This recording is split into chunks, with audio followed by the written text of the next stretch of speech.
And now it's time for Ag on 8, where we share ag news impacting you. Well, a winter tradition for the Quad Cities ag community has folks checking out the latest technology. The Quad Cities Farm Show is back for its 34th year. Producers, agribusiness professionals, and rural enthusiasts are exploring interactive exhibits.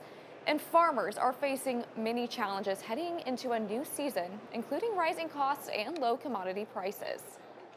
It's pretty challenging, there's no doubt about it. I mean, we're coming into year two of little to no profitability. So, you know, it's challenging right now. I think there's a lot of operations that are out there trying to figure out how do we make it another year. The Quad Cities Farm Show ends last weekend at the QCTA Expo Center, and admission was free. A new Democratic candidate for Iowa Secretary of Agriculture is making its rounds in the Quad Cities. Well, Chris Jones is an author. He's a water scientist and a former University of Iowa professor. His campaign hinges on the slogan, "Clean Water for Iowa." He delivered remarks in Davenport on how to tackle what he calls Iowa's water quality crisis. We have 70 counties in Iowa that are losing population. We see a lot of our small towns around the state are just a hollowed out shell. Is this what we want for rural Iowa? I don't think it is, and so I think there's a different production model that would give us better water quality and give us better societal outcomes in rural Iowa. Jones asserts that the water quality in Iowa is a big issue and it's a leading cause of cancer in the state. A railroad merger between Union Pacific and Norfolk Southern has hit a roadblock. The Surface Transportation Board rejected their application, saying that it was incomplete. The merger would potentially combine nearly 50,000 miles of track. And one of Union Pacific's lines runs right through Clinton, Iowa. Previously, economic development leaders shared excitement about the possible change. Well, the STB says that the decision is based solely on the incomplete application, and it doesn't indicate their ultimate conclusion if the railroads were to resubmit another version. They have until February 17th to say if they're sending in a revised application. Well, it's too cold for farmers in our area to plant their corn or their soybeans, but it is the perfect time for them to study for a test. Scott Weiss and I take us to a classroom of sorts, explaining why safety and certificates were on top of mind for farmers in our area. In downtown Rock Island, pickup trucks line the street outside the Stern Center. Yeah, I think it's good that you have some practical knowledge of the products that you're using. Farmers like Chad Hensley of Bushnell. So this is my 10th version of this. Have spent decades trading a tractor for a pencil in order to become recertified to apply pesticides to their crops. Whether it be, rodents, insects, fungus, weed varieties that we have, and there's a heavy emphasis on the chemical control because those are the products that are heavily regulated. Illinois law requires farmers and chemical applicators to renew their pesticide application license every 3 years. It means Hensley, Galesburg farmer Dave Schragel, it's well over 25 years, and about 28 others crunch the numbers year over year, learning formulas and flow rates and how to factor in weather conditions. Worker safety is always paramount, as well as doing the right thing for the environment. This year, the Illinois Department of Agriculture says an important topic on the chalkboard is how farmers will comply with the Endangered Species Act. It kind of helps them on kind of understanding labels, understanding what the regulations are, basically any kind of changes in agriculture kind of goes through it. It's a farmer's day in the lecture hall before getting back to their land. The certification training could be changing soon. Just last year, the Illinois General Assembly passed a bill that would allow anyone who applies chemicals to take continuing education instead of retesting every 3 years. Now, last June, the Illinois Fertilizer and Chemical Association told us that there were 11,000 private licenses in the state. Chemical manufacturer Bayer has a case headed to the Supreme Court.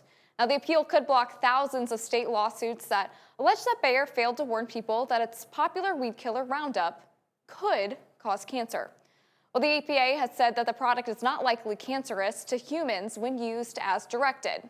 Well, this is a complicated topic, which is why Bridget Rollins, an attorney with the National Ag Law Center, joins us now, explaining how the case is connected to labeling. Well, Bridget, thank you for being here. Now, before we get to all the details, What's going on? Can you give us the background on this court case? Absolutely. And thank you so much for having me on to discuss this. So, in many ways, this is a case that has been over a decade in the making. It is very similar to, as you mentioned, thousands of other cases that have been filed across the country and essentially focuses on whether or not Bayer failed to warn consumers about potential health claims, potential carcinogenic concerns over using their product Roundup and specifically the active ingredient in it, glyphosate. Uh, this has been, as I said, going on for about a decade now. Several courts have weighed in, and we're essentially at the point where the Supreme Court is going to decide, do the plaintiff's claims, which arise out of state law, can they proceed in court, or does federal pesticide regulating and labeling laws preempt them? Exactly. You just got to my next question. It really does come down to labels, doesn't it? But more specifically, if those federal labeling laws preempt the state labeling laws, I mean, what's the basic pieces of this case that are being argued? A fantastic question. So, in essence, you have the federal pesticide labeling law, which is called the Federal Insecticide, Fungicide, and Rodenticide Act, or FIFRA, as those of us in this space like to call it, versus, or not even versus, but up against state, what we call tort claims that essentially arise out of case law from courts and that are really often raised in products liability issues. So that's sort of what we have here. And what FIFRA does is it says a pesticide product cannot be sold in the United States until the Environmental Protection Agency has approved a label that includes any necessary health warnings, instructions for how to use the product, all that good stuff, sort of up against this state tort claim that the product does not contain necessary health warnings. And what Bayer has argued is that because this label is approved by EPA and does not include a cancer warning, and that EPA has never, in its studies of this product, found that a cancer warning is necessary, that that federal law should preempt in court these state failure to warn claims. And depending on how this case is ruled, obviously we can't predict the future, but how could it impact farmers? Oh my goodness, that's the $1 million question. I do not know what Bayer would do if the Supreme Court ruled in favor of the plaintiff here as opposed to Bayer.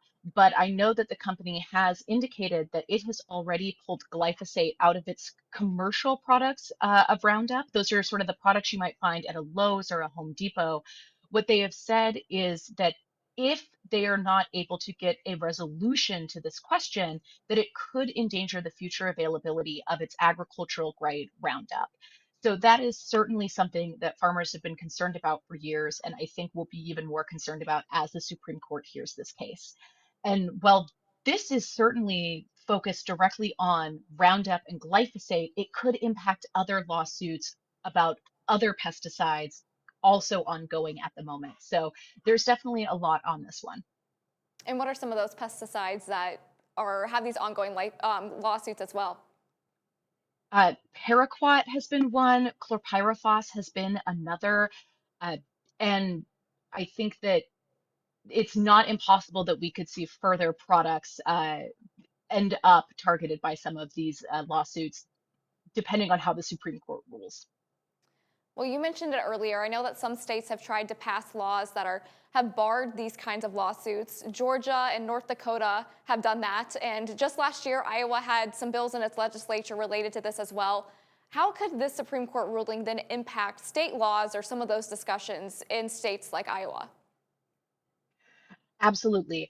I think that, again, like you said, we don't really know exactly what's going to happen, but I think if the Supreme Court were to rule in favor of the plaintiff here and essentially say these state laws are not preempted by federal laws, and so they can go forward, I think that would come into conflict with the laws that were passed in Georgia and in North Dakota last year, which essentially say that a registered pesticide label is a complete defense to the state law failure to warn claims. I also think that if the Supreme Court rules in favor of Bayer and they find that FIFRA, that this federal pesticide statute does preempt the state law failure to warn claims, that might, maybe make it less likely that we see states attempt to pursue adopting, these new liability laws. Just because if it's sort of settled on the Supreme Court end, there really might not be as much of a incentive or need for the states to act. Well, there's a lot on the table here. When will the Supreme Court hear this argument, and when are they expected to release an opinion?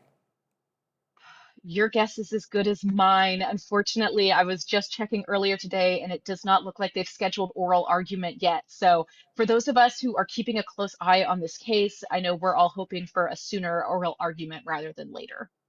Is there anything else super important to this that we should know?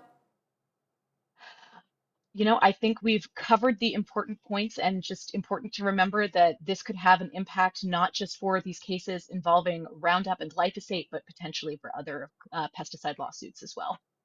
Well, Bridget, thanks for breaking down this complicated topic, and we'll touch base again once this ruling comes out. Well, it's not quite planting season just yet, but that didn't stop dozens of high school students from getting their hands dirty. Well, every year, Living Lands and Water works to plant thousands of trees. And Drew Coffey shows us how students are helping a local nonprofit prepare thousands of trees long before they even hit the ground. Yeah, Caitlin, you're going way fast. It may be January, but it doesn't slow down the dirty work going on at the Rust Belt. You have black on your face from the tree. Since 2007, Unfortunately, a little bit. Living Lands and Waters has planted over 2 million trees. They're wrapped with newspaper, and then we have to get them wet and put them in these bags so that they stay wet until April when they're ready to be planted. Raking in students from Riverdale and Rock Island to help wrap different kinds of tree seedlings. White oak. Red oak, black oak, bur oak. Pecan tree. Pecan? Yeah. Like the ones you eat? Growing those numbers every year. Right now, we're consistently giving 175,000 trees out every spring. All thanks to students like Caroline Kreider. It's very cool to know that something that we just kind of travel 15 minutes for, we're able to make such a big impact in our community. And especially for a good cause of planting trees. And don't worry. 175? Is our count correct over here? The teachers, like Lori Vroman, are also rolling up their sleeves. Because I want them to know that they can have an impact on their community and the environment, and they could be do-gooders. And that's the things that actually tie to each and every one of us. If it is, for your home and you're shading your yard, lowering energy bills, if it's to keep the erosion, at a minimum. Teaching lessons that will stick long after the dirt washes off. I like to work with the water. It's a little bit cold and it kind of stains your hands, but I think it's a fun job. Amy Smolene, Drew Coffey, WQAD, News 8. The effort will continue over the next few weeks, and after they're done, those trees will be planted in places like North Carolina, New York, and the Twin Cities. Well, you might wear a smartwatch, but did you know there's something similar but for cows? Well, we'll show you a farm in East Moline where the device is helping dairymen keep their herds healthy.